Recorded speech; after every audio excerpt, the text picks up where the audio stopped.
South ఇండియాలోనే అతి తక్కువ ధరలకే రత్నాలందించే ఏకైక సంస్థ 6JVR. హలో నమస్తే, నేను Ashok. Welcome to reality check. ఏపీలో ప్రజలు ఒక ప్రతిష్టాత్మక తీర్పుని ఇచ్చారు. 2019 ఎన్నికల్లో 151 సీట్లతో విజయం సాధించినటువంటి జగన్మోహన్ రెడ్డికి ఈసారి అనూహ్యంగా 11 స్థానాలకు దిగజార్చి ప్రతిపక్ష హోదా కూడా లేకుండా ఏపీ ప్రజలను తీర్పునిచ్చారు. ఈ రేంజ్లో ఫలితం రావడంలో కూడా జగన్మోహన్ రెడ్డి కొంత ఆశ్చర్యాన్ని వ్యక్తం చేస్తున్నారు. దాదాపు 40% ఓట్లతో 11 స్థానాలకు మాత్రమే పరిమితమైంది వైసీపీ పార్టీ. కేవలం 4 ఎంపీ స్థానాలను మాత్రమే గెలుచుకుంటూ వచ్చింది. 2019 ఎన్నికల్లో అనూహ్య విజయాన్ని సాధించినటువంటి వైసీపీకి ఒక్కసారిగా ఇంతటి పతనం రావడానికి గల కారణాలను ఇప్పుడు పార్టీ చర్చించుకుంటుంది. దీంతో పాటు ఓడిపోయినటువంటి వైసీపీకి సంబంధించిన నేతలు కానివ్వండి, మాజీ ఎమ్మెల్యేలు కానివ్వండి, ప్రస్తుతం వైసీపీ పార్టీ పైన కామెంట్స్ చేస్తున్నారు. ఇటు జగన్మోహన్ రెడ్డి పైన, ఆయనతో పాటు మిడిల్ ఆఫ్ ద ఇటు పార్టీకి ప్రభుత్వానికి మధ్యవర్తులుగా ఉన్నటువంటి కొంతమంది వ్యక్తులపైన కూడా సంచలనం వ్యాఖ్యలు చేస్తున్నారు. వాళ్ళే ఈరోజు పార్టీ ఓడిపోవడానికి కారణం ఏంటంటే చెప్తూ వస్తున్నారు. డైరెక్ట్గా జగన్మోహన్ రెడ్డిని టార్గెట్ చేస్తూ, అలాగే మిడిల్ ఆఫ్ ద పీపుల్గా ఉన్నటువంటి కొంతమంది ప్రధాన వ్యక్తుల్ని టార్గెట్ చేస్తూ ఇటు ఓడిపోయినటువంటి మాజీ ఎమ్మెల్యేని కామెంట్ చేస్తారు. ఇక మరోవైపు వైసీపీకి సంబంధించిన నేతలు ఒక కొత్త ప్రతిపాదనను తలెత్తూ వస్తున్నారు. ఈవీఎంలు ట్యాంపరింగ్ జరిగింది కాబట్టే ఈ రేంజ్లో కూటమికి సీట్లు వచ్చాయి, ఓట్లు వచ్చాయంటూ కూడా చెప్తూ వస్తున్నారు. సో ఒకసారి ఓవరాల్గా చూసుకున్నా కూడా ఇప్పటి వరకు ఏపీలో జరిగినటువంటి ఎన్నికలను ఎప్పుడు చూసుకున్నా కూడా ఈ రేంజ్లో గెలిచినటువంటి అభ్యర్థులకు ఈ రేంజ్లో మెజార్టీ వచ్చిన దాఖలాలు ఎక్కడా కూడా లేదు. దాదాపు 10,000 నుంచి 50,000, 70,000, దాదాపు 1,00,000 వరకు మెజార్టీలు పొందినటువంటి అభ్యర్థులు కూడా ఉన్నారు. సో ఈ నేపథ్యంలో ఇంత హ్యూజ్ మెజార్టీ రావడానికి కూటమికి గల సంబంధించి కారణాలేంటి, ఇంత దారుణమైన పరిస్థితికి వైసీపీ పడిపోవడానికి గల కారణాలు ఏంటి అనేది కూడా ఈరోజు రియాలిటీ చెక్లో అనాలిసిస్ చేద్దాం. రియాలిటీ చెక్లో నాతో పాటు పార్టిసిపేట్ చేస్తున్నారు పొలిటికల్ అనలిస్ట్ పురుషోత్తం రెడ్డి గారు. నమస్కారం. నమస్తే అశోక్ గారు. సో ఏంటి సార్, ఇది ఒక అన్ఎక్స్పెక్టెడ్ రిజల్ట్ అనుకోవాలా, లేదంటే ఎక్స్పెక్ట్ చేసిందే జరిగింది అనుకోవాలా? ఖచ్చితంగా అంచనాలు విఫలం అయినప్పుడు అన్ఎక్స్పెక్టెడ్ అని అనిపిస్తుంది. ఇప్పుడు సరైన మనం వైసీపీ గెలుస్తుందని అంచనా వేసిన వాళ్ళకి ఇది అన్ఎక్స్పెక్టెడ్, వైసీపీ ఓడిపోతుంది అనుకునే వాళ్ళకి ఇది ఎక్స్పెక్టెడ్. కాబట్టి అంచనాల్లో తేడాలు తప్ప ప్రజల్లో ఎప్పుడు కూడా క్లియర్ గా ఉంటారు. అయితే అందరూ మీలాంటి వాళ్ళు మాట్లాడాలనుకునేది 80% ఓట్లు పోలైనాయి కాబట్టి మంచి మెజారిటీతోనే కొత్త ప్రభుత్వం వస్తుంది అనేది జనరల్ కామన్ సెన్స్. ఇది రుజువైంది. వైసీపీ గెలుస్తుందో తెలుగుదేశం గెలుస్తుందో అనే దాంట్లో కొంచెం తేడాలు ఉండొచ్చు అంచనాలు. మీరు ప్రస్తావించిన దాంట్లో ఈరోజు తెలుగుదేశం పార్టీ అద్భుత విజయాన్ని సాధించడానికి కూటమి, వైసీపీ ఓడ పరాజయానికి ఫస్ట్ 90% ఎప్పుడు కూడా అధికార పార్టీ వైఫల్యాలే ప్రతిపక్షానికి ఆయుధాలు అవుతాయి. ప్రతిపక్షం భారీ విజయానికి ఒక 10% వాళ్ళ సొంత కారణాలు ఉంటాయి. 90% అధికార పార్టీ మీద ఉన్న వ్యతిరేకతే వాళ్ళకి యాడ్ అవుతాయి ఎప్పుడు కూడా రాజకీయాల్లో, ఏ పార్టీకి ఉన్నా. అధికార పార్టీ మీద ఇంత వ్యతిరేకత ఎందుకు వచ్చింది, ఏ పాయింట్స్ పనిచేసినాయి అనేది ఇప్పుడు ప్రధాన అంశం. రెండు అంశాలు ఇప్పుడు చర్చనీయాంశం. ఒకటి వైసీపీలో కొంతమంది వ్యతిరేకత, అంతర్గతంగా విమర్శలు. 2 ట్యాంపరింగ్ జరిగిందా, ఇది ఒక రాజకీయపరమైన అంశం. వైసీపీ పెద్ద ఓటమికి కారణాలు ఏంటి, ఈ రెండింటినీ పరిశీలించుకోవాల్సిన అవసరం ఉంది. ఫస్ట్ ఓటమికి కారణాలు, తర్వాత ఈ గొడవలు, అంతర్గత సమస్యలు మాట్లాడుకోవచ్చు. నా పాయింట్ ఆఫ్ వ్యూలో 2 గోల్డెన్ ఛాన్సెస్ వైసీపీకి వచ్చినప్పుడు దాన్ని సరిగ్గా అర్థం చేసుకోవడంలో ఫెయిల్ అయ్యారని నేను అనుకుంటాను. ఒకటి ఎమ్మెల్సీ ఎన్నికల ఫలితాలు, ఎలక్షన్ కు ఏడాది ముందు వచ్చిన ఎమ్మెల్సీ ఫలితాలు ఒక హెచ్చరిక ఇచ్చినాయి. తెలంగాణలో బీఆర్ఎస్ ఓటమి ఇంకొక హెచ్చరిక ఇచ్చినాయి. ఈ 2 సందర్భాలను సక్రమంగా అర్థం చేసుకోవాలంటే కొంత ఫలితాలు ఇంకో రకంగా ఉండేదేమో అనేది నా జనరల్ అసెస్మెంట్. సహజంగా ఓడిపోయిన పార్టీలోనే లోపాలు చూస్తాం, అది సహజం. గెలిచిన పార్టీలో లోపాలు ఉన్నా కూడా వినడానికి వాళ్ళు సిద్ధంగా ఉంటారు, చెప్పడానికి మనం సాహసం. ఎందుకంటే గెలిచారు కాబట్టి, గెలుపులో లోపాలు అంగీకరించారు ఎవరు. ఓటమిలో ఒప్పుకునే చెప్తాం, ఓడిపోయారు కాబట్టి. నేను వైసీపీ నాయకత్వానికి చెప్పదలుచుకున్న పాయింట్ ఏంటంటే, ఇంటర్వ్యూ ద్వారా మీరు ఓటమికి కారణాల విశ్లేషణకి టాప్ ప్రయారిటీ ఇవ్వండి. ఈవీఎం ట్యాంపరింగ్, ఇంకోటో ఏదైనా ఉంటే టెక్నికల్ గా మీకు ఆధారాలు ఉంటే కోర్టుకు వెళ్ళాలి తప్ప ప్రజల్లో ఆ చర్చ మంచిది కాదు. మీకు ఆధారం ఉంటే కోర్టుకు వెళ్ళొచ్చు, కానీ బేసిక్ గా ఓటమికి దరితీసిన కారణాలు సెల్ఫ్ క్రిటికల్ గా ఆలోచించడానికి ఇది ఒక మంచి సమయం. ఎందుకంటే ఓడిపోయారు, అది ఒక వాస్తవం. 2 పరిపాలన చేయాల్సిన అవసరం లేదు. కొత్త ప్రభుత్వం మంచి ఊపులో ఉంది, రాబోయే ప్రభుత్వం. గత ఒక 5-6 నెలలు అనేది మాట్లాడలేని పరిస్థితి. కాబట్టి ఇది ఒక మంచి ఛాన్స్ గా తీసుకొని ఆత్మ పరిశీలన టైం వేయాలి. First point. నా పాయింట్ అయిపోయిలో ఓడిపోవడానికి 2 కారణం. నేను 2 తెలంగాణ ఎన్నికలు మరియు ఎమ్మెల్సీ ఎన్నికలు 2 కీలకమైన అంశాలు చెప్తాను నేను అశోక్ గారు. ఒకటి, వైఎస్ఆర్ కాంగ్రెస్ పార్టీ దాన్ని వెంటనే రియాక్ట్ అయిన తీరు చాలా అభ్యంతరకరం. వెంటనే ఏం రియాక్ట్ అయింది సజ్జల రామకృష్ణారెడ్డి గారు అంటే అర్థం పార్టీ అభిప్రాయం, ఆయన వ్యక్తిగత అభిప్రాయం కాదు. ఆయన ఏమంటాడు, ఈ ఓట్లు మావు కావు అంటాడు. ఎమ్మెల్సీ ఎన్నికలు ఓడిపోయడానికి కారణం ఈ ఓట్లు మాకు కావు వేరే ఉన్నాయి అనేసాడు. జగన్ గారు ఇది చాలా చిన్న నియోజకవర్గం, దాని యొక్క పరిమితి చెప్పాడు. ఇది చాలా పొరపాటు అంచనా అని నేను అనుకుంటున్నాను. ఎమ్మెల్సీ ఎన్నికలు కానీ సక్రంగా కానీ అర్థం చేసుకుంటే వైసీపీ చాలా అనుభవాలు తెచ్చుకోవచ్చు. ఒక ఎమ్మెల్సీ ఎన్నికలు చిన్నది, జగన్ గారు చెప్పినట్టు అది చిన్న నియోజకవర్గం, కానీ అది ఇచ్చిన అనుభవాలు చాలా పెద్దవి. జగన్ గారు కానీ దాన్ని సక్రంగా అర్థం చేసుకుంటే 2-3 నిర్ణయాలు చేసుకుంటచ్చు. వారేమంటారు, ఓటర్లు మారు కాదన్నారు. ఓటర్లు మాది కాదన్న తర్వాత వాళ్ళందరూ వ్యతిరేక ఓటు అన్నారు. అంతే కదా, ఆడ ఓట్లు వేసిన వాళ్ళు ఆటోమేటిక్గా మా వ్యతిరేకులని, అంటే టీచర్లు, నిరుద్యోగులు, ఉపాధ్యాయులు, ఇది వాళ్ళు చెప్పిన పాయింట్. కానీ గమ్మత్తు ఏంటంటే అశోక్ గారికి బేసిక్ గా దాదాపు 1,30,000 మంది, జిల్లాకు 10,000 చొప్పున పర్మనెంట్ గ్రామ సచివాలయ సిబ్బంది గ్రాడ్యుయేట్స్ ప్రతి జిల్లాకి 10,000 ఉంటారు. మా చిత్తూరు, ప్రకాశం, నెల్లూరు ఒక నియోజకవర్గం, 30,000 మంది పర్మనెంట్ ఎంప్లాయీస్, 30,000 జీతం, 30 ఏళ్ల జీవితం. ఎవరు ఇచ్చింది? ఇది జగన్మోహన్ రెడ్డి గారు. ఇది ఒక వాస్తవం. రెండోది, జిల్లాకు ఒక 15-20 మంది వాలంటీర్స్, వాళ్ళు కూడా సగం మంది గ్రాడ్యుయేట్స్, అంటే వాళ్ళకు 30,000. ఈ 60,000 మంది కానీ ఓటర్లుగా నమోదు చేసి ఫస్ట్ ప్రయారిటీ ఓటేసి గెలిచిపోయింటారు కదా. అసలు మా ఓటర్లు కాదని వాళ్ళు ఇద్దరిని ఎట్ట అంటారు? వాలంటీర్లు మీ ఓటర్లే, గ్రామ సచివాలయ వ్యవస్థ మీరు సృష్టించి ఓటర్లు కాదని ఇస్తే ఎట్టంటారు? ఇక్కడ ఇంకొక గుణపాఠం, 2 గుణపాఠాలు తెచ్చుకోవచ్చు జగన్ గారు నిజంగా సరైన అంచనా వేసుకుంటే. అదేం పాయింట్ అంటే, ఇప్పుడు జగన్ గారు ఏం చేశారు, మా స్టార్ క్యాంపైనర్లు మీరే అంటాడు. మా స్టార్ క్యాంపెయిన్ ఎవరిని అంటున్నాడు? ఎవరైతే లబ్ధిదారులు ఉన్నారో, ఎవరైతే సాధారణ వాళ్ళే మా స్టార్ క్యాంపెయిన్ అంటారు. కానీ ఈ ఎమ్మెల్సీ ఎన్నికలు కానీ ఆత్మ పరిశీలన చేసుకుంటే ఆ మాధవ్ వాడుండరు. స్టార్ క్యాంపైనర్లు వేరు, ఓటర్లు వేరు. జగన్ గారు ఓటర్లనే స్టార్ క్యాంపెయిన్ మార్చేసినాడు. అది సక్సెస్ కాదు. ఇది నేను మళ్ళీ అదే ఉన్న ఎమ్మెల్సీ ఎన్నికలో అదే స్టార్ క్యాంపైనర్లుగా యాక్టివ్ లీడర్షిప్ ఉంది అనుకోండి, ప్రతి వాలంటీర్ దగ్గరికి వెళ్ళి ఇది మీ జగన్ అన్న తీసుకొచ్చినటువంటి సిస్టమ్, మీరు ఓటర్లుగా నమోదు రండి, ఓటేయండి. గ్రామ సచివాలయ సిబ్బంది 30,000 జీతం ఇచ్చాడు, 30,000 జీవితాన్ని ఇస్తున్నాడు, మీరందరూ దయ ఉంచి ఓటుగా నమోదు. ఈ పని ఎవరు చేయాలి? జగన్ గారు ఏం భావించాడంటే, నా వల్ల లబ్ధి పొందిన వాళ్ళు, నా వల్ల ఓలే స్టార్ క్యాంపెయిన్ అయిపోతున్నా ఉంటారు. అయ్యి ఉంటే ఆ గ్రామ సచివాలయ పర్మనెంట్ సిబ్బంది, ఆ వాలంటీర్లు నమోదు చేసుకుని ఎందుకు ఓటేయలేదు? ఈ అనుభవం జగన్ గారు కరెక్ట్ గా తీసుకుంటే ఈ ఎవరైతే 66 లక్షల మంది పెన్షన్దారులు, మహిళలు, సంక్షేమ వీళ్ళందరూ కూడా అట్లే ఉంటారు అని అంచనాకు వచ్చుంటాడు. ఇప్పుడు స్టార్ క్యాంపెయిన్ పదం వాడున్నాడు అంటే ఓటర్లకి నాయకుడికి మధ్య స్టార్ క్యాంపెయిన్లు ఎంపిక చేసిన కార్యకర్తలే ఉంటారు, క్రియాశీలక యాక్టివిస్టులే ఉంటారు. దాన్ని మిస్ అయిపోయింది. ఆ మిస్ ని సక్రంగా అక్కడ అర్థం చేసుకుంటే ఇప్పుడు స్టార్ క్యాంపెయిన్లు వాళ్ళు కాకుండా వాళ్ళు ఓటర్లుగా, స్టార్ క్యాంపెయిన్లుగా పార్టీ క్యాడర్ ఉండేది. అందుకు పాయింట్ ఏంటంటే, పురుషోత్తం రెడ్డి గారు సిద్ధం సభల పేరుతో 10 లక్షల మంది జనం వచ్చారు. నెక్స్ట్ జగన్మోహన్ రెడ్డి గారి బస్సు యాత్ర పెడితే లక్షల మంది రోడ్ల మీద నిలబడుతున్నారు. కనీసం నడవడానికో, గాలి దూరడానికో, ఇసుక రావడానికి కూడా సందు లేదు. వాలంటీర్లు ప్రతి ఇంటికి వెళ్ళి పెన్షన్లు ఇస్తున్నారు, వాలంటీర్లు ప్రతి ఇంటికి వెళ్ళి సంక్షేమ పథకాలు ఇస్తున్నారు, సచివాలయ సిబ్బంది లక్షల్లో ఉన్నారు, వాళ్ళందరూ మాకు ఓట్లు వేస్తున్నారు. ఇంతమంది జగన్మోహన్ రెడ్డి వెనకుంటే ఆ ఓట్లన్నీ ఎవరికి పడ్డాయి? అది నా పాయింట్. ఒకటి, ఇప్పుడు పాయింట్ ఏంటంటే వైసీపీ వాళ్ళు కూడా ట్యాంపరింగ్ అది ఇది అంటున్నారు, కానీ 40% ఓట్లు అంటే ఎంత? 1,30,00,000 ఓట్లు జగన్ గారికి పడ్డాయి ఆంధ్రప్రదేశ్ లో. 1,30,00,000 వాళ్ళకంతా కలిసింది మిగతాది దాదాపు 2 కోట్లు ఉంటాయి. అంటే 40% వీళ్ళకి. అంటే ప్రతి 100 ఓట్లలో 40 ఓట్లు జగన్ గారికి, 55 ఓట్లు ప్రతిపక్షాలు. వీళ్ళు అంటే 40% తగిన సీట్లు రాలేదు. మనం 10 సీట్లు చూసినా ఎప్పుడు ప్రజలు ఏమంటారు, 10 సీట్లే వస్తాయి. కానీ మన భారతదేశంలో ఈ దామాషా పద్ధతులు ఉంటే జగన్ గారికి 80 ఇంకో పైన వచ్చుంటాయి సీట్లు. కాబట్టి ఓట్లు చూడాలి మనం ప్రధానంగా. కానీ 40% ఓట్లు పడ్డాయంటే 1,80,00,000 అంటే చిన్న ఓట్లు కాదు కదా. కాబట్టి జగన్మోహన్ రెడ్డి గారికి ఎవరు వేశారు? కొంతమంది వ్యతిరేకంగా వేశారు, కొంతమంది అనుకూలంగా వేశారు. ఇప్పుడు జగన్ గారి సిద్ధం సభలకు వచ్చిన చాలా మంది ఓట్లు వేసినట్టు నేను భావిస్తున్నాను. లేకపోతే ఆ 40% ఓట్లు ఎట్లా వస్తాయి ఇంత వ్యతిరేకతలో? కాబట్టి జగన్ గారికి వేసేవాళ్ళు వేశారు, వేయని వాళ్ళు ఇంకొంచెం ఎక్కువైనారు. ఆ ఎక్కువ ఎవరు అనేది ఐడెంటిఫికేషన్ చేసి ఆత్మ పరిశీలన చేస్తారు.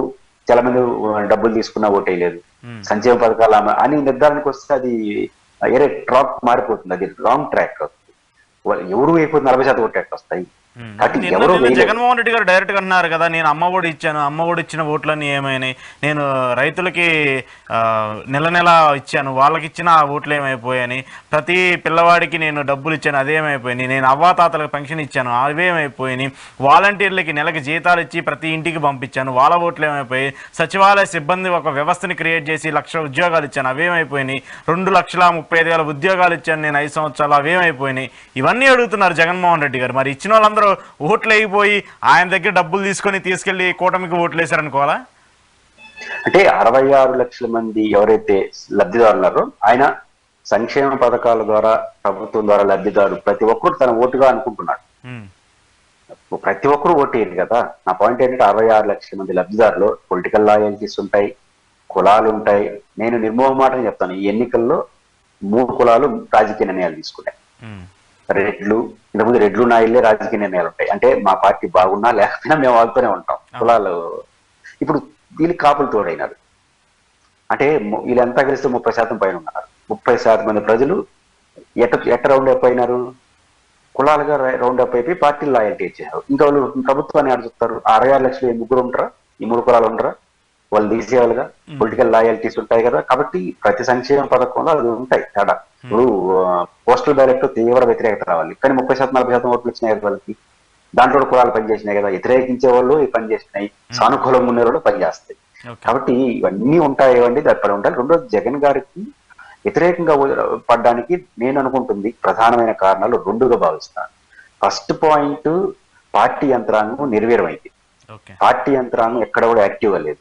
సెకండ్, ఎమ్మెల్యేల పట్ల తీవ్ర వ్యతిరేకత. ఆ తీవ్ర వ్యతిరేకత ఏ మోతాదులో ఉందో ఇప్పుడు చూస్తుంటే అర్థమవుతాను. మీ ఉదాహరణ చెప్తాను. తిరుపతి లోక్సభ నియోజకవర్గం నుంచి వైసీపీ ఎంపీగా గురుమూర్తి గారు దాదాపు 20,000 మెజార్టీతో గెలిచినారు. కానీ ఇదే తిరుపతి లోక్సభని 7 అసెంబ్లీ సెగ్మెంట్ లో 1,96,000 మెజారిటీ కూటమికి వచ్చింది అసెంబ్లీలుగా చూసుకున్నప్పుడు. తిరుపతిలో 60,000, శ్రీకాళహస్తిలో 40,000, ఇవన్నీ లెక్కలేసుకుంటే తెలుగుదేశం జనసేన అభ్యర్థికి 1,96,000 ఓట్ల మెజారిటీ కనిపిస్తుంది ఎమ్మెల్యేలలో. ఇప్పుడు గురుమూర్తికి 16,000 వచ్చిందంటే 2 లక్షలు క్రాస్ అయినాయి ఓట్లు ఎమ్మెల్యేలకి. అంటే ఎందుకు క్రాస్ ఓటింగ్ పడింది ఆయన?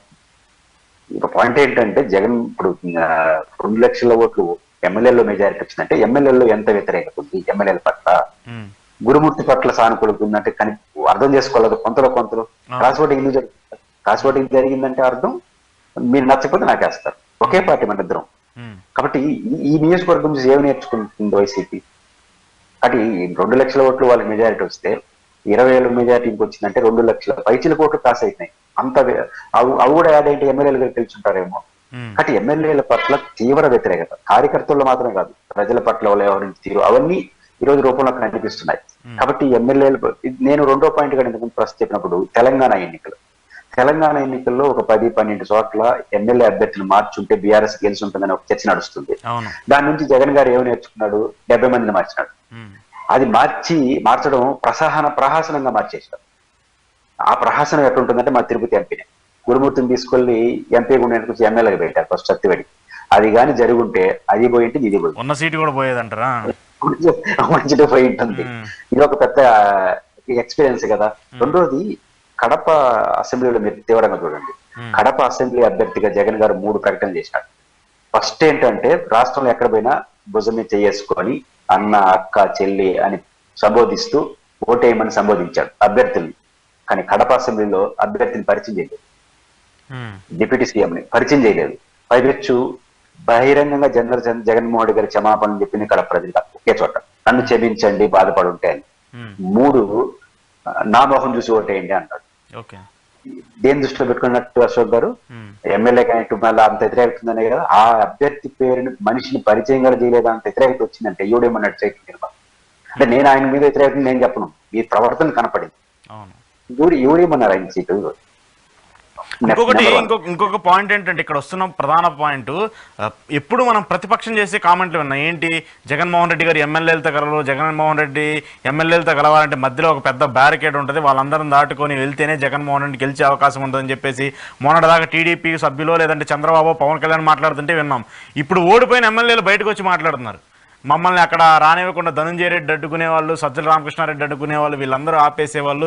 ఏ సమస్యలు చెప్పుకోవాలన్నా కూడా మాకు ఇబ్బందికర పరిస్థితులు ఉన్నాయి, వాళ్ళు చెప్పిందే నడిచేదని చెప్పేసి ఇప్పుడు డైరెక్ట్గా బయటకు వచ్చి, ఇప్పుడు అంటే ఓడిపోయిన తర్వాత వాళ్ళు వచ్చి బయటకు వచ్చేసి బోరుమని అంటున్నారు.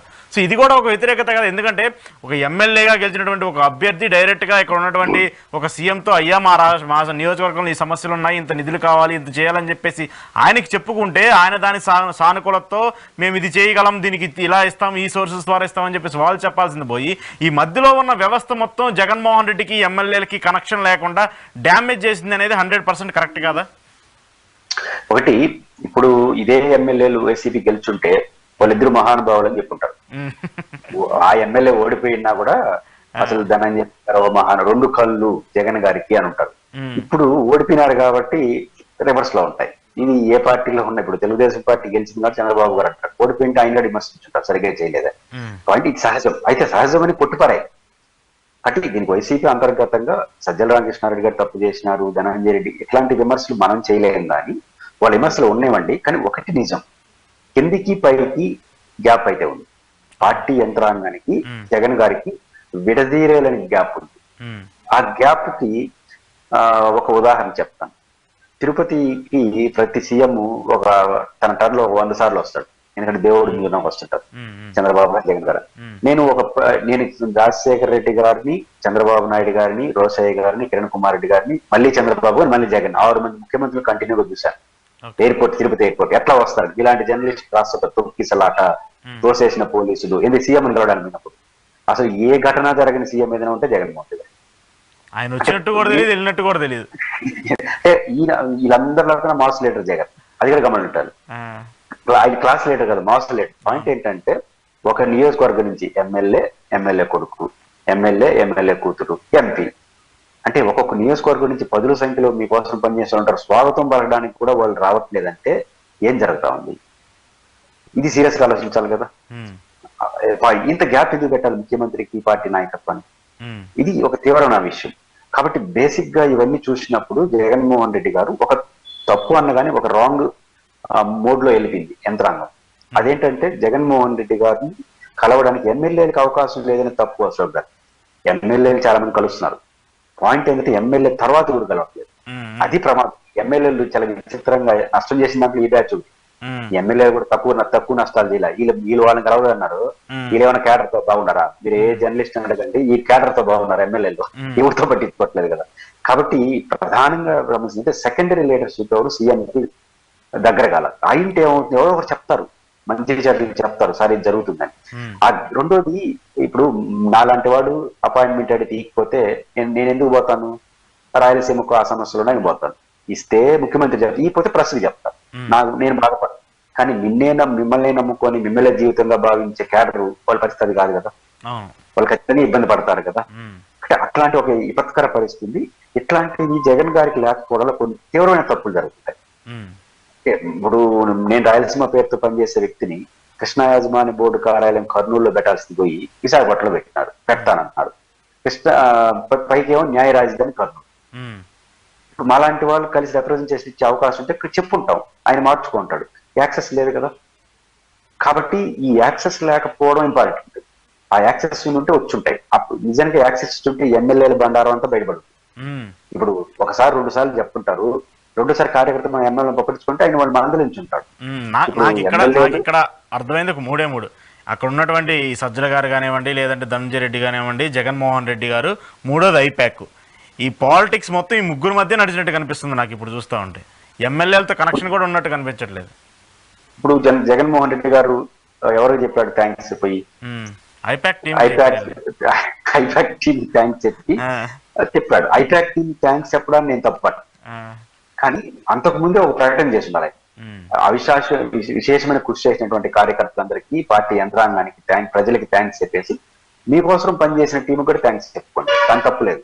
కానీ జగన్ గారు థ్యాంక్స్ అంటే ఐపాక్ కి చెప్పేసి వెళ్ళిపోతే మాకంతా ఏం చెప్పినట్టు? నిజానికి ఐపాక్ కూడా పనిచేసినారు బాగానే, జీతాలు డబ్బులు ఉంటాయి తీసుకున్నారు. వాళ్ళు పనిచేస్తే ఓట్లు రావు, వాళ్ళు సమాచారం చెప్తారు మీకు. మీరు ఎవరు థ్యాంక్స్ చెప్పారో వాళ్ళే పనిచేసినారు. ఇంకోటాగా అర్థం చేసుకోవాలనుకుంటే పార్టీ యంత్రాంగం పనిచేయకుండా ఎవరైతే మీరు థ్యాంక్స్ చెప్పారో వాళ్ళు పనిచేశారు, వాళ్ళు గెలిపించరు. అడ్వైజర్లు మీన్స్ రామకృష్ణ అని కాదు, ఈ పీకే ప్రశాంత్ కిషోర్ వీళ్ళని ఏమంటారు, స్ట్రాటజిస్టులు. ఈ స్ట్రాటజిస్టులు, పొలిటికల్ స్ట్రాటజిస్టులు, ఈ ఐపాక్లు మిమ్మల్ని గెలిపించవు. వాళ్ళు సమాచారాన్ని రిసోర్స్ పర్సన్ గా ఉపయోగపడతారు. రిసోర్స్ పర్సన్ కి థ్యాంక్స్ చెప్పినారు, రియల్ పర్సన్స్ కి మీరు థ్యాంక్స్ చెప్పలేదంటే మీ దృష్టిలో పనిచేయలేదు నాకు అర్థం. మీరు ఇది పెద్ద సమస్యగా వైసీపీకి ఉంటుంది. ఇప్పుడు దాన్ని గుర్తిస్తే ది బెస్ట్. గుర్తించకపోతే ఏమవుతుంది, వాళ్ళు భయపడిపోతారు. ఇప్పుడు ప్రతిపక్షం ఎప్పుడు పనిచేస్తారు అశోక్ గారు? పనిచేస్తే రేపు అధికారంకి వస్తే మాకు మంచి రోజులు వస్తాయని మాట. కానీ ఒక బ్యాడ్ ఎక్స్పీరియన్స్ ఏముంది, 2019 నుంచి 2014 నుంచి 19 వరకు విగరస్ గా పనిచేసినారు. అప్పుడు ఏమైంది, జగన్ గారు అంత ముఖ్యమంత్రి కాదు. ఇప్పుడు ముఖ్యమంత్రి అయిన తర్వాత పట్టించుకోలేదనే భావన వచ్చిన తర్వాత ఇప్పుడు ఎట్లా పనిచేస్తారు? పనిచేసే 24లో మళ్ళీ మీరు గెలిచినా ఇట్లే ఉంటుందనే భయం ఉంటుంది కదా. కాబట్టి అక్కడి నుంచి ఒక అడుగు వెనక్కి రావాలంటే ఖచ్చితంగా ఆయన రియలైజ్ కావాలి. ఖచ్చితంగా క్యాడర్ తో, సెకండరీ లీడర్స్ తో విస్తృతంగా మాట్లాడడం ఒకటే సమస్యకు పరిష్కారంగా నాకు అనిపిస్తుంది. ఓకే, ఏంటి నిజంగా ఈవీఎం ఇష్యూస్, ఎందుకంటే గతంలో చాలా బీజేపీతో వీళ్ళు కలిసిందే దానికోసము వ్యవస్థను మేనేజ్ చేయడానికి, ఈవీఎంకి సంబంధించి ట్యాంపరింగ్ చేయడానికి అని చెప్పేసి ఎలక్షన్స్కి ముందు, పోలింగ్కి ముందు చాలా మాట్లాడుకున్నాము. సో ఇప్పుడు ఈ ఓటమి చూసిన తర్వాత వైసీపీ లీడర్లు డైరెక్ట్గా చెప్తున్నారు, వాళ్ళు ఏదైతే బీజేపీతో కలిసారో దీనికోసమే, ఈ కుట్ర చేయడానికే, ఈవీఎం ట్యాంపరింగ్ చేయడానికి ఇదంతా జరిగింది బీజేపీ వల్లనే అని చెప్పేసి ఇప్పుడు డైరెక్ట్గా కామెంట్స్ చేసిన పరిస్థితి చూస్తున్నాము. ఓడిపోయినటువంటి ఎమ్మెల్యేలే చెప్తున్నారు. నిజంగా అలాంటి ప్రస్తావన జరిగే అవకాశం ఉంటుందా, ఏమన్నా ఉంటుందంటారా? అంటే ఈవీఎం ట్యాంపరింగ్ ని నేను వైసీపీ చేస్తున్న ఆరోపణలతో ఏకీభవించలేదు. ఎందుకంటే నిజంగా బీజేపీ వాళ్ళు ఈవీఎం ట్యాంపరింగ్ చేసుకునే అవకాశం ఉంటే కంఫర్ట్ మెజారిటీ కోసమే ఈవీఎంలు చేసుకుంటారుగా. ఇప్పుడు చంద్రబాబు నాయుడు కోసం ఈవీఎం ట్యాంపరింగ్ చేసే బీజేపీ తన కోసం చేసుకోదా? ఇప్పుడు వాళ్ళు 240 ఎన్నికలు అవుతారు, కనీసం 270 వరకు వాళ్ళు పెట్టుకొని మిగతా ఏరే వాళ్ళు ట్యాంపరింగ్ చేస్తారు. అసలు సంబంధం లేని చంద్రబాబు నాయుడు గారి కోసం, పవన్ కళ్యాణ్ కోసం ట్యాంపరింగ్ చేసుకొని వాళ్ళు తగ్గించుకొని ఇప్పుడు వీళ్ళ మీద ఆధారపడే ఈ ట్యాంపరింగ్ ఏ పార్టీని పాల్పడుతున్నారు. ఇప్పుడు వీళ్ళందరూ ఎవరో ఒకరు తేడా వస్తే రేపు ప్రభుత్వం ఉంటుందా పోతుందని భయం వస్తుంది. అంటే తన ప్రభుత్వాన్ని నష్టం చేసే వాళ్ళందరికీ ట్యాంపరింగ్ చేసి పెట్టి వాళ్ళని గెలిపించి వాళ్ళు మాత్రం డిఫెన్స్ లో ఉంటారా? కాబట్టి నా లాజిక్ ఏంటంటే నిజంగా ఈ వైపు ట్యాంపరింగ్ చేసే ఉద్దేశం తెలుగుదేశానికి 10 చేస్తే వాళ్ళు 20 చేసుకుంటారు. కాబట్టి వ్యవస్థలను అయితే మేనేజ్ చేయగలిగారు ఇక్కడ, చిన్న ఎలక్షన్ కమిషన్ లేదంటే ఐఏఎస్, ఐపీఎస్. కొంత వాళ్ళు అనుకున్నట్టు ఏకపక్షంగా ఉండకుండా మా వైపు కూడా కొంత ఉంది, అయితే న్యూట్రల్ గా ఉండి అది కొంత పనిచేస్తుంది కదా. నేషనల్ బీజేపీ ఉన్నప్పుడు అది కొంత, అది ఎన్నికలు మార్చిందని నేను మార్చింది ప్రజలే. బట్ అవి కొంత వెసులుబాటు వాళ్ళకి కల్పించవచ్చు, దానికి ఆదరణ. కానీ భయం లార్జ్ ఎక్కడో వైసీపీ ప్రభుత్వం మీద ఒక తెలియని వ్యతిరేకత, కొంత తెలిసిన వ్యతిరేకత, కొంత అన్ని కలిపి ఆ పార్టీ ఓటమికి దారి తీసాయి. ఆటోమేటిక్ ఆ పార్టీ ఓడిపోయింది కూడా తెలుగుదేశం గెయిన్ అయింది. ఓకే. సో ఇప్పుడు బీజేపీకి సంబంధించి ప్రస్తావన వచ్చింది కాబట్టి వైసీపీ పాలుపోసి పెంచినటువంటి బీజేపీ ఇప్పుడు డైరెక్ట్ గా విషం చిమ్మి జగన్మోహన్ రెడ్డిని చంపేసింది అనుకోవాలా? అంటే బీజేపీ పాత్ర ఆంధ్రప్రదేశ్ లో ఏమి లేదు. అంటే బీజేపీ, ఎందుకంటే జగన్ గారు బీజేపీ వాళ్ళ కాదు, జగన్మోహన్ రెడ్డి గారి ప్రభుత్వం మీద వ్యతిరేకత, చంద్రబాబు గారి మీద నమ్మకం ఆ ఫలితానికి కారణం. చంద్రబాబు గారి కూటమిలో బీజేపీ ఉంది కాబట్టి వాళ్ళకి లబ్ధి పొందారు. ఇప్పుడు వాళ్ళు ఇండిపెండెంట్ పోటీ చేస్తుంటే వాళ్ళ ఓట్లు వాళ్ళకే వచ్చుంటాయి, పెద్ద వచ్చి ఉండదు. కాబట్టి తెలుగుదేశంతో పొత్తు కలవడం బీజేపీకి లాభం ఇచ్చింది తప్ప ఇంకోటి కాదు. బీజేపీ జగన్మోహన్ రెడ్డి గారి పార్టీ కాదు కదా. కాబట్టి వాళ్ళు ఇండిపెండెంట్ గా ఉంటే ఒకవేళ జగన్ గారు ఎక్కువ సీట్లు వస్తే సపోర్ట్ చేయొచ్చేమో కానీ వాళ్ళతో ఉండడు కదా. అది తక్కువ సీట్లు వస్తే ఏరే వాళ్ళతో కూడా పోతారు కదా. కానీ వీళ్ళతో ఉంటే ఒక 3 సీట్లు 4 సీట్లు వస్తాయి కదా అనే ధోరణి బీజేపీ ఎవరితో పర్మనెంట్ గా ఉండదు కదా. వాళ్ళ ప్రయోజనాలు ప్రధానంగా చూసుకుంటుంది, వాళ్ళతో స్నేహం చేయరు, తిరుగుతుంది వాళ్ళ అంటే. కాబట్టి బీజేపీతో జగన్మోహన్ రెడ్డి గారు కొంత సాఫ్ట్ కార్నర్ ఉన్నాడనే ప్రచారం కొంత ముస్లిం మైనారిటీ ఓట్లో ఎంతో కొంత తేడా వచ్చింది. ఎందుకంటే ఇక్కడ కొంచెం బాగానే ఉన్నాడు కదా వాళ్ళతో అని, అది కొంత నష్టమే కదా. తెలుగుదేశం పార్టీ డైరెక్ట్ పొత్తు, జగన్ గారు పొత్తు లేకపోయినా విభేదించట్లేదు కదా బీజేపీతో సీరియస్ గా. అంటే నా పాయింట్ ఏంటంటే అప్పుడున్నటువంటి బిల్లులకు సంబంధించిన అంశం పార్లమెంట్ లో కానివ్వండి, ఇటు రాజ్యసభలో కానివ్వండి, ఏది చెప్పినా జెండాలు ఊపుతూ జై కొడుతూ రాష్ట్రానికి రావాల్సిన కొంత కంఫర్టబిలిటీని తీసుకోలేకపోవడము, దానివల్ల కొంత నెగిటివ్ ఉందని చెప్పేసి ఉంది కదా.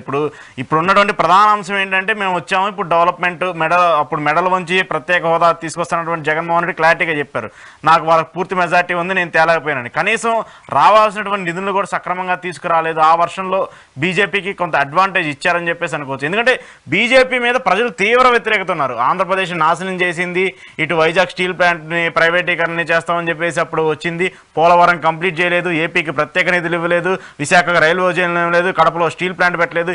ఇవన్నీ పెట్టినటువంటి బీజేపీ ఈరోజు ఆంధ్రప్రదేశ్లో 7 ఎమ్మెల్యే సీట్లు సంపాదించింది, పార్లమెంట్ సీట్లు సంపాదించింది. వాళ్ళ గుర్తు అయితే ఉంది కదా అక్కడ. అంటే బీజేపీతో జగన్మోహన్ రెడ్డి గారు రాజకీయంగా వ్యవహరించిన తీరు వల్ల కొంత నష్టం వచ్చిన మాట వాస్తవం. అంటే బీజేపీని రాజకీయంగా విభేదించే వాళ్ళు జగన్ బీజేపీ వ్యతిరేకంగా చూడరు, ఫస్ట్ పాయింట్. ఎందుకంటే వాళ్ళతో బాగానే ఉన్నాడు కాబట్టి. ఇప్పుడు వచ్చి నేను ముస్లిం రిజర్వేషన్ పైన చంద్రబాబుని అభిప్రాయం చెప్పమంటాడు జగన్ పైన, రాజకీయ ప్రతినిధి. అసలు సమస్య బీజేపీ కదా, బీజేపీ తెస్తే కదా చంద్రబాబు గారు. మరి మీరు బీజేపీతో బాగానే ఉన్నట్టే కదా. అటు బీజేపీతో కొంత సఖ్యత, మేము విజయసాయి రెడ్డి గారు లాంటి వాళ్ళైతే నెహ్రూని నడిపించాడు. మీకు గుర్తుంటే రాజ్యసభలో ఒక సందర్భంలో నెహ్రూ పేరు పెట్టి విమర్శించాడు విజయసాయి రెడ్డి గారు. చివరికి ఆడి వరకు వెళ్ళారు, న్యూఢిల్లీ యొక్క రాష్ట్ర పరిధికి సంబంధించిన వ్యతిరేక బిల్లు వస్తే దాన్ని సపరించాడు. ఒక ప్రాంతీయ పార్టీకి చేయకూడదు, ఇవన్నీ చేసేసింది. అప్పుడు చేయడం ద్వారా బీజేపీకి జగన్ వ్యతిరేక కాదు, అనుకూలం కాకపోతే వ్యతిరేక కూడా కాదు అనే భావన రావడం వల్ల బీజేపీ వ్యతిరేకులు, కరుడుగట్టిన వ్యతిరేకులు హోల్సేల్ గా మీతో లేరు, మీతో రాలా. మామూలుగా బీజేపీతో చంద్రబాబు పొత్తు పెట్టుకున్న వెంటనే మిడిల్ క్లాస్ లో ఒక సెక్షన్ జగన్ వైపు వచ్చేసి ఉండాలి. జగన్ వైపు రాలేదు. దట్టు జగన్ గారు బీజేపీతో వ్యతిరేక కాదనడానికి అనే నమ్మకం కలగాలంటే కాంగ్రెస్ తో పొత్తు పెట్టుకోవడానికి ఇబ్బంది ఉండొచ్చు, కానీ వామపక్షాలతో పొత్తు పెట్టుకోండొచ్చుగా. అంటే మీరు వామపక్షాలతో పెద్ద పార్టీలు అని కాదు, వామపక్షం అంటే బీజేపీతో వ్యతిరేకమే, అట్ ద సేమ్ టైం వాళ్ళతో గొడవపడడు అనే దానివల్ల బీజేపీ కరుడు కట్టిన వ్యతిరేక ఓట్లు మీకు వేయలేదు. వేస్తుంటే ఇంకొంత పర్సెంటేజ్ పెరుగు. అంటే బీజేపీ వ్యవహరించిన తీరు అనేది లాభం పెద్దలే రాలేదు. అంటే ఆ 5 ఏళ్ళు స్మూత్ గా నడిచిపోయిన బండి, కానీ పొలిటికల్ గా మాత్రం అంత పెద్ద లాభం. అయితే మీరు ఇంకో ప్రశ్న దీంట్లో వస్తుంది, అంత వ్యతిరేకంగా బీజేపీకి ఏడొట్టు వచ్చినాయి అని అనొచ్చు. అది దానికి నా పాయింట్ ఏంటంటే, ఆంధ్రప్రదేశ్ లో బీజేపీ మీద మిడిల్ క్లాస్ లో వ్యతిరేకత ఉండొచ్చు, కానీ జగన్ మీద అంతకన్నా వ్యతిరేకత ఉన్నప్పుడు అది పని చేయండి. దీని వ్యతిరేకంగా చూస్తారు తప్ప అందువల్ల అదో తప్ప ఆయన తెలుగుదేశంతో ఉంటారు, కాబట్టి అది మ్యాచ్ అయినట్టుగా మనం భావించాల్సి ఉంటుంది. ఓకే. సో ఇప్పుడు ఏంటి, ఎన్డీఏ కూటమికి సంబంధించి ఇంకా మెజార్టీ వాళ్ళకంత కాన్ఫిడెంట్ గా లేదు, దానికి సంబంధించి కూడా చర్చలు జరుగుతున్నాయి. పవన్ కళ్యాణ్ గారు, చంద్రబాబు గారు ఢిల్లీ వెళ్ళారు, దానికి సంబంధించి కూడా మీటింగ్ లో హాజరవుతారని చెప్పారు. సో ఏంటి, వీళ్ళు ఇప్పుడు ఏమన్నా కూటమి దాంట్లో కలిస్తే, ఆల్రెడీ కలిసి ఉన్నారు, వీళ్ళు విత్ సపోర్ట్తో ఏపీకి సంబంధించి స్పెషల్ స్టేటస్ కానివ్వండి, పోలవరం కానివ్వండి, రావాల్సిన నిధులు కానివ్వండి, లేదంటే స్టీల్ ప్లాంట్ ప్రైవేటైజేషన్ ఆపడం, ఇలాంటివి ఏమన్నా అవకాశం డిమాండ్ చేసే పరిస్థితి ఉంటుందా? లేదంటే గతంలో జగన్మోహన్ రెడ్డి గారు ఇక్కడ మనం గెలిచేసాం కదా ఇంకెంతటితో చూసుకుందామనే అవకాశం ఏమైనా ఉంటుందా? అంటే రాజకీయాలు ఎప్పుడు కూడా అవసరం బట్టే ఉంటుంది. ఇప్పుడు ఆంధ్రప్రదేశ్ తెలుగుదేశం అవసరంతో ఎన్డీఏ బీజేపీ భాగస్వామ్య పక్షాలు ప్రభుత్వాన్ని ఫామ్ చేసే పరిస్థితిలో ఈ రోజు కూడా లేదు. బీజేపీకి 250 చుట్టూ ఉండొచ్చు, కానీ టోటల్ ఎన్డీఏ యొక్క బలం 290 పైన, మ్యాజిక్ ఫిగర్ 273. అవును, 272 544 కదా, 273 సీట్లలో పైన తెలుగుదేశానికి 16 సీట్లే ఉండేది. అంటే పవన్ కళ్యాణ్ ఆయన కనుకోవచ్చు, పవన్ కళ్యాణ్ వేరే పార్టీగానే ఉంటుంది, బీజేపీ దాటిపోడు కదా ఆయన. కాబట్టి 16 సీట్లు తగ్గిన 296లో మ్యాజిక్ ఫిగర్ అట్లే ఉంది, 280 దగ్గర ఉంటుంది. అటు చంద్రబాబు గారితో పాటు నితీష్ కుమార్ గారు ఇంకొన్ని శక్తులు కలిస్తేనే ఏదైనా బీజేపీ ప్రమాదంలో పడే వస్తుంది. నితీష్ కుమార్ మారడు. ఎందుకు మారడు అంటే వచ్చే సంవత్సరం ఎన్నికలు, రెండోది ఇప్పుడు ఆయన ముఖ్యమంత్రిగా ఉండాలంటే బీజేపీ అవసరం. ఎందుకు, బీజేపీ ఎమ్మెల్యేలు లేకపోతే దిగేయాల్సి వస్తుంది. కాబట్టి ఈ లాజిక్ రీత్యా నితీష్ కుమార్ బీజేపీ చేతిలో ఉంటాడు. పైపించి వచ్చే ఎన్నికలు చాలా క్రూషియల్ అయింది, ఇది ఒక ఇంపార్టెంట్ ఇష్యూ. కాబట్టి చంద్రబాబు గారు కూడా పోడు నేను అనుకుంటున్నాను. ఎందుకంటే నాకున్న సమాచారం ప్రకారం శివసేన ఏదో మళ్ళీ దగ్గర అవుతా ఉంది అని నేను విన్నాను. అంటే బీజేపీకి ఎందుకు, బీజేపీ కూడా ఒక అడుగు వెనక్కి ముందుకేస్తుంది. ఎందుకంటే శివసేన లాంటి పార్టీలు, ఇప్పుడు చంద్రబాబు గారు సీనియర్ పొలిటీషియన్, నితీష్ కుమార్ నమ్మదగిన వ్యక్తి కాదు, ఏదైనా అవకాశం వస్తే వీళ్ళు ఏదైనా చేస్తారేమో అని భయం కూడా ఉంటుంది కదా బీజేపీ వాళ్ళు. ఇప్పుడు శివసేన ఇట్లాంటి వాళ్ళు ఏం చేయరు, కాబట్టి వాళ్ళని ముందే, అంటే బీజేపీ ఒంటరిగా మెజార్టీ దగ్గర తీసేసినాక మళ్ళీ అందరూ సంపగా ఉంటారు, అది కూడా రాజకీయాలు ఎప్పుడూ ఉంటాయి. కాబట్టి బీజేపీ అటు ఇటుగానే పరిస్తున్నప్పుడు భయపడతారు, కంఫర్ట్ పూరిస్తుంటే మాత్రం వాళ్ళు అనుకున్నట్టు వాళ్ళు చేస్తారు, కొంచెం మర్యాదిస్తారు. దగ్గర అవసరం ఉంది కాబట్టి కొంత ఫైనాన్షియల్ సపోర్ట్ విషయంలో, కొంత అప్పులు తీసుకురావడంలో కొంత ఏదైనా చిన్న వెసులుబాటు ఉంటే చేయడం, మీరు అన్నట్టు పోలవరానికి నిధులు పెంచడం, విశాఖ స్టీల్ ప్లాంట్ ఇవి మాత్రం మారుతాయని నేను అనుకోను. విశాఖ స్టీల్ ప్లాంట్ అనేది పాలసీ మ్యాటర్, దేశవ్యాప్తంగా దేశం అంతా ఏం జరుగుతుంది, ఆంధ్రప్రదేశ్ అదే జరుగుతుంది. పోలవరానికి నిధులు బాగానే ఇస్తుంటారు, రేపు కొంచెం స్పీడ్ గా ఇస్తారు. రాజధాని కన్ఫ్యూజ్ లేదు కదా, రాజధాని అమరావతి ఉంటుంది కాబట్టి అసెంబ్లీ సెక్రటేరియట్ వీటికి డబ్బులు ఇస్తారు, ఎందుకంటే దానికి ఇవ్వాలని చట్టంలో ఉంటుంది కాబట్టి ఇది కొంచెం త్వరగా వస్తుంది. అది కొంత వెసులుబాటు ఇచ్చే సహాయం తప్ప అబ్నార్మల్ సహాయాలు ఏం చేయవు. ప్రత్యేక హోదా విషయంలో వెనక్కి రారని నేను అనుకుంటున్నాను. చంద్రబాబు గారు కూడా ఏం చేస్తారంటే, అమరావతి రాజధాని క్రూషియల్ కాబట్టి అసెంబ్లీ సెక్రటేరియట్ ఇవన్నిటికీ డబ్బులు ఇవ్వాలి, విభజన చట్టం నిధులు సహాయం అని చట్టంలో ఉంది తప్ప మొత్తం ఇవ్వాలని లేదు. కాకపోతే ఉన్న రిలేషన్ ఉపయోగించుకుని అసెంబ్లీకి అయ్యే ఖర్చు, ఇవన్నీ ఇస్తే త్వరగా బిల్డింగ్లు కట్టడానికి చంద్రబాబు గారు అక్కడ వాతావరణాన్ని సృష్టించడానికి పనికొస్తుంది. దీనికి టాప్ ప్రయారిటీ చంద్రబాబు గారు ఇవ్వచ్చు, ఇంకా పోలవరానికి కూడా కంటిన్యూ చేస్తారని. ఈ రెండు ఛాయిస్తారు తప్ప మిగతా డబ్బులన్నీ ఇంకేదో అద్భుతాలు జరుగుతాయని నేను అనుకో. ఓకే, ఇప్పుడు ఏంటి జగన్మోహన్ రెడ్డి గారి అంశానికి సంబంధించి ఆయనకు ఆల్రెడీ కొన్ని ఎంపీలు ఉన్నాయి, ఇక్కడ 4 ఎంపీలు ఉన్నాయి. కాంగ్రెస్ పార్టీకి సంబంధించి ఇండియా కూటమికి సంబంధించి వాళ్ళకు కూడా మెజార్టీ తక్కువ ఉంది. ఏమైనా కన్సల్టెన్స్ అయ్యే అవకాశం ఉంటుందంటారా? జగన్మోహన్ రెడ్డి గారి సహాయం తీసుకునే అవకాశం ఉంటుందంటారా? అంటే బీజేపీ నెక్స్ట్ స్టెప్ ఏం చేయబోతా ఉంది ఆంధ్రప్రదేశ్ విషయంలో అనే దాన్ని బట్టి ఉంటుంది. కంఫర్ట్ గా తెలుగుదేశంతోనే ఉండి జగన్ జోలికి వచ్చింది అనుకోండి, నెగిటివ్ గా ఏదో ప్రచారం జరుగుతున్నట్టు కేసులు అన్ని అవన్నీ ఉన్నాయి, అప్పుడు ఖచ్చితంగా నేను ఇంకొక కూటమి తీసుకోక తప్పదు. అది ఒక పాయింట్ ఉండొచ్చు. రెండో పాయింట్, జగన్ గారికి ఇంకా పోయేది ఏముంటుంది, అంత పోయిన తర్వాత ఇంక పోయేది ఏముంటుంది. మన నలుగురు ఎంపీలు, అప్పుడు అవినాష్ రెడ్డి గారు హార్డ్ కోరు, మిథున్ రెడ్డి హార్డ్ కోరు, గురుమూర్తి హార్డ్ కోరు, ఆమె కూడా హార్డ్ కోర్లు. ఇంకా 11 మందిలో కూడా హార్డ్ కోర్లు ఉంటారు. వాళ్ళు తీసేసిన ఆల్రెడీ ప్రతిపక్ష హోదా పోయింది, ఇక తీసేస్తే ఆయన పోయింది అనుకున్నారు, పోతే పోతారు, ఒకడే వచ్చి కూర్చుంటాడు. కాబట్టి ఇంకా జగన్మోహన్ రెడ్డి గారి నుంచి ఎంపీలు పోయే ప్రయత్నం లేదు, ఎందుకు తక్కువ ఉండదు, పోయినా ఆయన బాధపడాలి. అంటే ఇక్కడ నా ఒపీనియన్ ఏంటంటే, ఇక్కడ బీజేపీ సపోర్ట్ తో ఇప్పుడు టీడీపీ జనసేన ఉన్నాయి. సో ఇప్పుడు ఏమన్నా ఫ్యూచర్ లో ఇన్ కేసు జగన్మోహన్ రెడ్డి గారి మీద కేసులో లేదంటే అరెస్టులు ఇలాంటివి జరిగితే ఈయనకంటూ ఒక సపోర్ట్ బ్యాక్గ్రౌండ్ ఉండాలి కదా. సో అలాంటి దానికోసం కాంగ్రెస్ ని ఏమన్నా మళ్ళీ అడ్వాంటేజ్ గా తీసుకుని కాంగ్రెస్ తో కలిసే అవకాశాలు ఉంటే బాగుంటుందని కూడా ఆలోచించే ప్రయత్నం చేయొచ్చు కదా.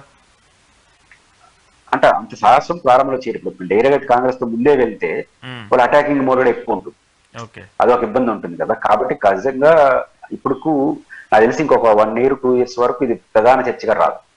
ఎందుకంటే జగన్ గారిని ఇప్పుడే అట్లాంటి అంచనా వేయలేము. రెండోది, ఆయన ఎంత బీజేపీ వాళ్ళు ఆ పాయింట్ ఏంటంటే ఉత్తరాది రాష్ట్రాల్లో బీజేపీ చాలా ఇబ్బంది పడతాం. రాబోయే 29 ఎన్నికలు ఇంకా తీవ్రంగా ఇబ్బంది పడతాం.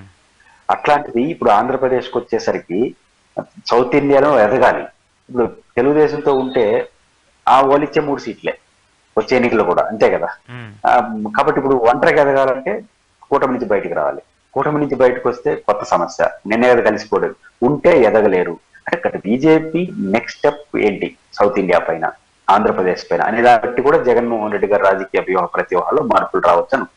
ఓకే. సో ఏంటి సార్ ఈ పవన్ కళ్యాణ్ ఫ్యాక్టర్? అసలు ఈవెన్ పవన్ కళ్యాణ్ లేదంటే జనసేన పార్టీ శ్రేణులో వాళ్ళ కార్యకర్తలు పోటీ చేసిన వాళ్ళు కూడా ఎక్స్పెక్ట్ చేసి ఉంటారు, ఇంత హ్యూజ్ మెజార్టీ, ఇంత ఓట్ పర్సంటేజ్, ఇంత డివైడింగ్ ఫ్యాక్టర్గా వన్ సైడ్గా పవన్ కళ్యాణ్ ఈ రాజకీయాన్ని శాసిస్తారని చెప్పేసి ఎవరు అనుకోరుండరు. అంత మెజార్టీ, అంత క్లియరెన్స్ రావడానికి ఏంటి, అక్కడ ఏం జరిగింది అనుకోవాలి? మీరు రాజశేఖర రెడ్డి, రామారావు గారు ఈ ఎపిసోడ్ గెలిచాడు కదా, ఆ టైంలో రామారావు గారు గెలిచి ఆ తర్వాత 6 నెలలకే అప్పుడు సిపిఎం అనే పార్టీకి 16 పోటీ చేస్తే 15 గెలిచింది. 20 పోటీ చేసినటువంటి సిపిఐ 19 గెలిచింది. ఇప్పుడు పవన్ కళ్యాణ్ తేడా ఏంటి? సిపిఎం అదేమో ఇతడి పార్టీ కాదు, ఒక కమ్యూనిస్ట్ పార్టీ 16 పోటీ చేసి 15 గెలిచింది. ఆ చరిత్ర కూడా ఆంధ్రప్రదేశ్ లో. కాబట్టి ఒక మాస్ వేవ్ వచ్చి ఇప్పుడు సిపిఎం ఎందుకు గెలిచింది? అదే రామారావు గారికి వెళ్ళదు పోటీ చేసినండి, ఎందుకంటే వాళ్ళు అన్ని పోటీ చేస్తారు. సిపిఎం వాళ్ళకు బలం ఉన్న చోటని 16 తీసుకున్నారు. కాబట్టి వాళ్ళు యాడ్ అయిపోయినాయి, రాష్ట్రం అంతా పార్టీ ఆడికి కేంద్రీకరించింది. ఇప్పుడు పవన్ కళ్యాణ్ గారు రాష్ట్రం అంతా పోటీ చేశారు. కేవలం ఆయన గోదావరి జిల్లాలో కృష్ణా, గుంటూరు, రాయలసీమలో కోడూరు ప్లస్ తిరుపతి.